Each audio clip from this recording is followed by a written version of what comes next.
सम्पूर्ण साथीहरूलाई फेरि पनि हार्दिक स्वागत छ। आज म तपाईहरुलाई चाहिँ गुगल सिटमा चाहिँ कसरी आफूले बनाएको फाइलहरुलाई चाहिँ अन्य साथीहरुलाई शेयर गर्न सक्नुहुन्छ भनेर म यो भिडियोमा सिकाउन गइरहेको छु। यो एकदमै सजिलो रहेको साथीहरु है। सबैभन्दा पहिला तपाईहरुले चाहिँ यो गुगल सिट खोल्नु होला। हैन तपाईहरुलाई थाहा नै छ होला। यसमा docs.google.com/spreadsheet भनेर टाइप गर्नुभयो भने तपाईको गुगल सिट चाहिँ खुल्ने गर्छ। त्यसपछाडी जस्तै यो सिट चाहिँ अरु साथीहरुलाई पनि एक्सेस दिनु पर्यो वा उहाँहरुलाई पनि शेयर गरिदिनु पर्यो भने यहाँ एउटा अप्सन देख्नुहुन्छ शेयर भनेर अप्सन देख्नुहुन्छ। अब शेयरमा सिधै तपाईले क्लिक गरेर चाहिँ भएन साथीहरु हैन। यहाँ चाहिँ के गर्नुपर्छ भने जस्तै यहाँ तपाईले एउटा कुनै इमेल आईडी हाल्नुभयो। जस्तै ल भनौं मैले चाहिँ यसमा चाहिँ के टाइप गरे भने ओके मैले मेरो अर्को इमेल आईडी हालिसकेको छु यहाँ। त्यसपछि मैले यहाँ सिधै क्लिक गरे। अब त्यहाँ क्लिक गरेपछि यहाँ तपाईले मेसेज पनि सेन्ड गर्न सक्नुहुन्छ हैन।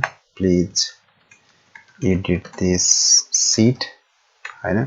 अनि त्यसपछि उसलाई कुन रूपमा एक्सेस दिनुहुन्छ तपाईले एडिटर दिने हो कि भ्युअर दिने हो कमेन्टर तपाईले यहाँबाट चुज गर्न सक्नुहुन्छ। जस्तै मैले यसलाई एडिटर दिए त्यसपछि मैले यसलाई गर्दै सेन्ड।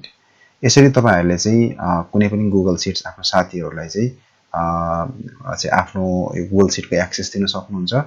र अझै तपाईले पब्लिकली यसलाई चाहिँ एक्सेस दिनु भने यो रेस्ट्रिक्टेड छ। यसलाई तपाईले यहाँ क्लिक गर्दिनुस् र यसलाई एनीवन विथ द लिंक भन्ने अप्सनमा क्लिक गर्दिनुस्। त्यसपछि तपाईले डाइरेक्टली यो लिंक चाहिँ अन्य साथीहरुलाई पनि एडिट गर्नको लागि दिन सक्नुहुन्छ। यसरी तपाईहरुले गुगल सिटको एक्सेस अन्य साथीहरुलाई दिन सक्नुहुन्छ। हस् त नमस्कार।